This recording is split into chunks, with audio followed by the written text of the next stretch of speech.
Oke, saya mau berbicara tentang situasi yang akhir-akhir ini berkembang dan di Gajah Mada ada suatu diskusi yang ricuh yang dihadiri oleh tiga orang pemerintah, seorang menteri, seorang wakil menteri, dan seorang kepala badan atau apa, saudara Sujatmiko.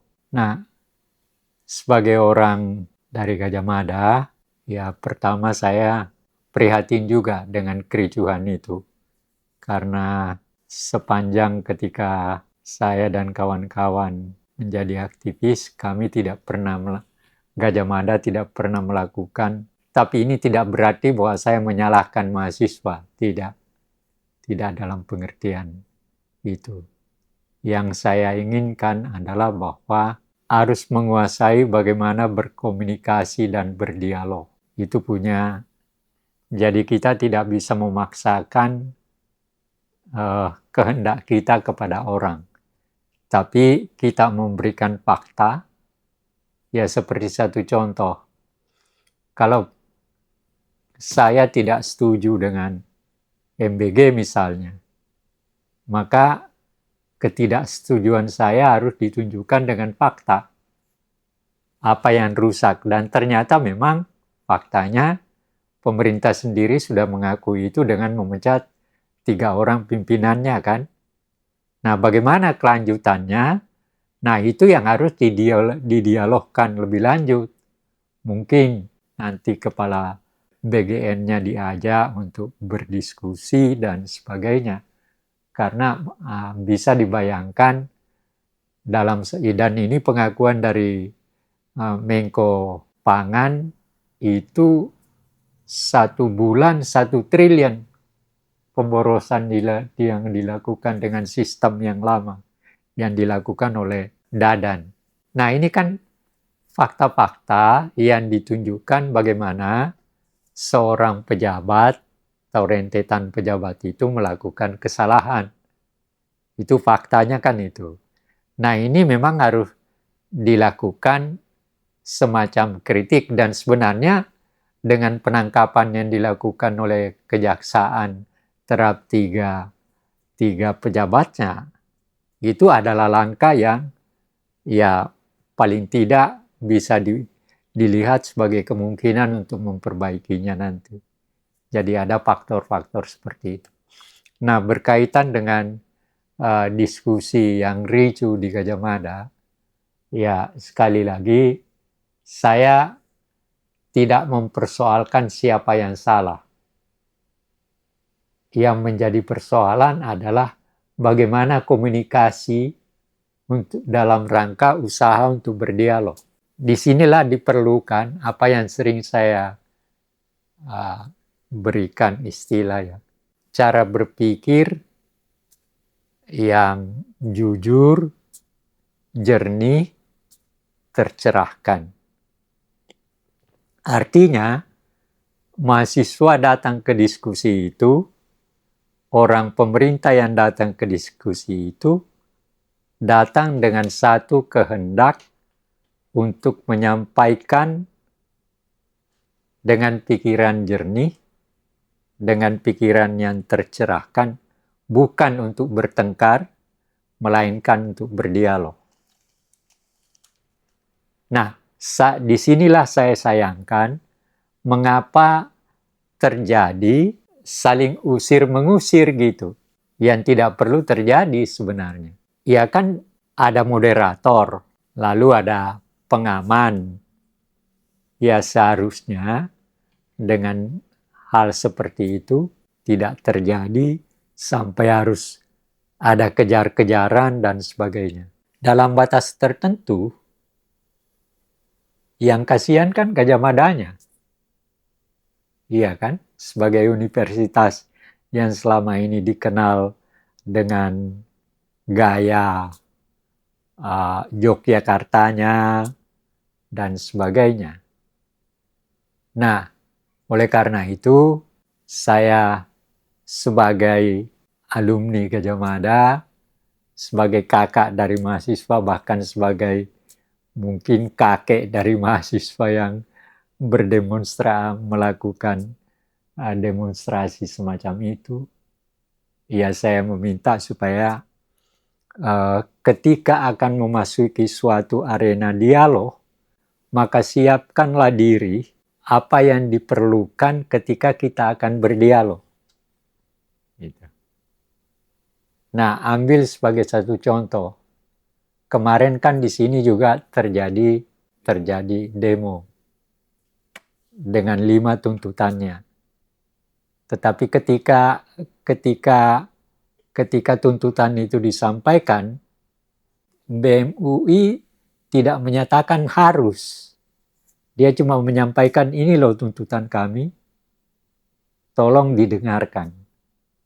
Nah, yang menjadi soal itu kalau kita memaksa orang untuk menyatakan bahwa ada sesuatu yang sangat sulit untuk dikatakan di depan umum seperti itu, lalu mau dipaksa untuk mengatakannya.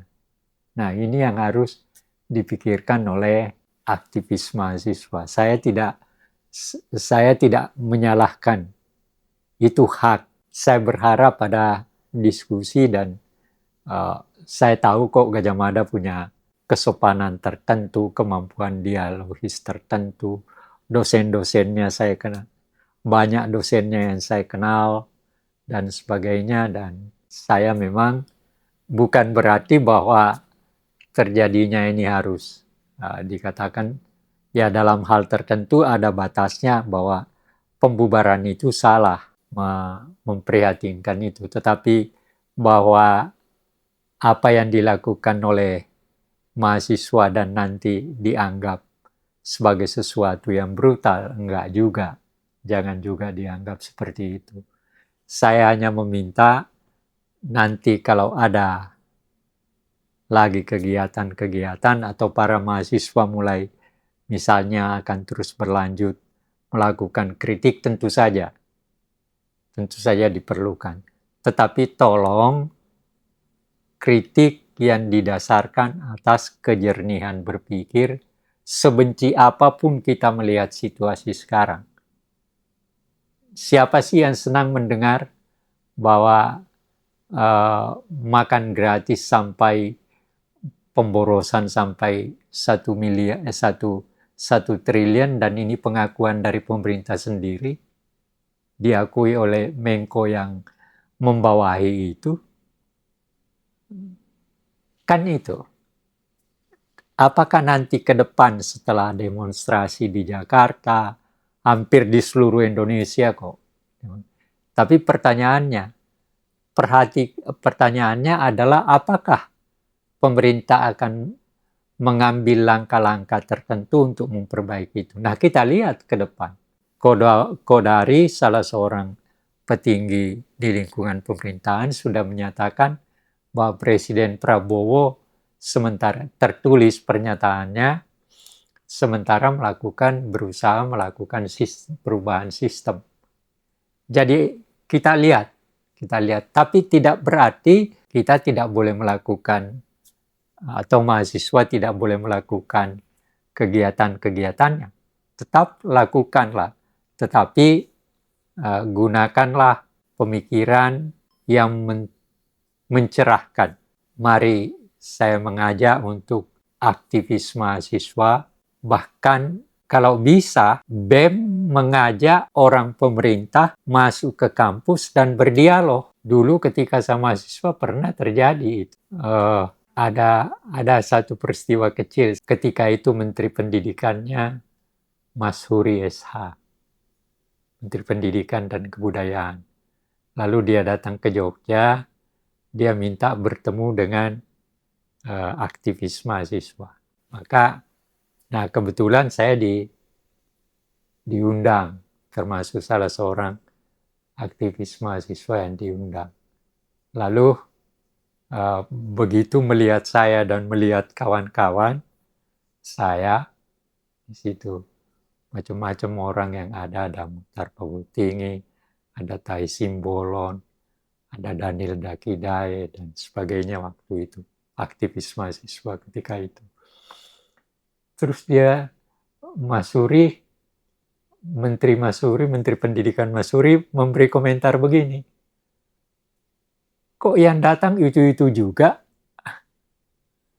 Nah, saya nyeletuk balik. Lah menterinya yang datang kan itu-itu juga. Ya, tapi tidak Masuri kelihatan merah mukanya, artinya tersinggung, tapi tidak menunjukkan kemarahannya ketika itu. Saya pun melakukannya hanya dengan bentuk canda, karena kan dituduh seakan-akan cuma itu aja. Lah yang datang menterinya itu juga kan. Jadi saya balas secara bercanda. Tapi ya Masuri terima, walaupun mukanya agak sedikit berubah. Jadi ada cara-cara tertentu yang bisa kita lakukan untuk berdialog. Sekali lagi, berdialog, bukan bertengkar. Itu dua hal yang berbeda. Berdialog dengan menggunakan pikiran jernih, tercerahkan, dan kita melakukan kritik untuk meminta adanya perubahan-perubahan yang sesuai dengan aturan perundang-undangan kita. Taruhlah misalnya sekarang kita bicara tentang bagaimana mewujudkan makna daripada nilai-nilai yang terkandung, daripada dasar-dasar butir-butir yang terkandung di dalam Pancasila. Nah, kalau mahasiswa menuntut misalnya, apakah koperasi itu sesuai dengan Pancasila? Ya lakukanlah tuntutan itu dengan menunjukkan fakta-fakta. Itu yang seharusnya dilakukan. Saya kira itu yang saya mau sampaikan, supaya mahasiswa tetaplah berjalan, tetaplah melakukan kegiatan-kegiatan kritisnya, tetapi saya memohon, meminta dengan sangat, marilah melakukan semua itu dengan pikiran jernih, dengan pikiran yang bisa memberikan ketercerahan. Mungkin dengan kegiatan yang dilakukan oleh mahasiswa secara kritis, maka pemerintah akan mendapatkan fakta-fakta yang memungkinkan dia untuk berpikir lebih jernih, lebih tercerahkan. Jadi, lakukanlah diskusi dengan, bahkan kalau perlu, dua belah pihak. Bisa orang pemerintah mengajak mahasiswa datang, bisa mahasiswa mengajak datang, tetapi dengan satu tujuan, bahwa kita akan berdialog dengan pikiran yang menunjukkan kita sebagai orang terdidik, tercerahkan. Kalau saya dulu, ya biasa aja mendengarkan kritik, bahkan ada satu hal yang dilakukan oleh pemerintah Orde Baru untuk menunjukkan bahwa aktivis mahasiswa ini sebenarnya istilah mereka apa? Mahasiswa abadi. Jadi kita dianggap sebagai mahasiswa yang tidak ada kerjanya dan memang hanya sekedar seperti, dan dianggap bodoh. Tapi cara kita membalasnya dengan apa? Dengan menulis. Seperti saya dulu dengan teman-teman, apalagi yang memang wartawan, nulis di KR, nulis di Kompas, nulis di Sinar Harapan, nulis di Indonesia Raya, dan sebagainya. Ada satu hal yang saya yang terenyuh. Ketika itu Indonesia Raya, surat kabar koran Indonesia Raya yang dipimpin oleh Muchtar Lubis. Seminggu kemudian Indonesia Raya dibekukan oleh pemerintah Orde Baru. Dan saya tidak pernah pikir lagi bahwa saya akan dapat honor dulu kalau menulis ya dari Indonesia Raya ketika itu, pada waktu itu tahun 70-an, itu tahun pada waktu itu ya 1,5 juta, itu kan gede untuk mahasiswa. Nah, saya nggak pernah pikir lagi ketika ini. Tapi kenapa saya terenyuh? 4 bulan kemudian, tiba-tiba ada wesel yang ditujukan kepada saya untuk membayar artikel yang dimuat oleh Indonesia Raya yang sudah dibekukan itu. Coba yuk bayangkan jujurnya seorang Muchtar Lubis. Ya kalau orang yang berpikir biasa ngapain lagi sih, dan tentu saja penulis juga nggak menuntut kok, udah tahu bahwa itu dibekukan. Tapi kejujuran Muchtar Lubis betul-betul menyebabkan saya tersenyum ketika itu. Nah, apa yang saya mau katakan dengan latar ini, Muchtar Lubis adalah seorang negarawan sebenarnya, wartawan dia. Anda tahu, dia 16 tahun dalam penjara. 8 tahun zaman Soekarno, 8 tahun zaman Soeharto. Gitu. Nah, tetapi yang menarik bagi saya adalah orang ini selalu menggunakan sikap keterdidikan dan ketercerahannya. Dia bersedia menerima dalam catatan subversif ini. Ini tulisan dia dan menunjukkan ya dia tidak dia memang bodoh-bodohin segala macam, tapi tidak ada rasa dendam gitu. Nah, ini yang saya harapkan mahasiswa baca jugalah riwayat hidup tokoh-tokoh seperti ini. Ada Muchtar Lubis, ada Yuwono Sudarsono, ada macam-macam orang. Kalau yang lebih ini, baca Pak Hatta, baca Syahrir, baca ayahnya Presiden sekarang Sumitro Djoko, perlu untuk tahu latar belakang seperti itu untuk melahirkan kita untuk ya itu tadi yang saya katakan, terdidik, tercerahkan.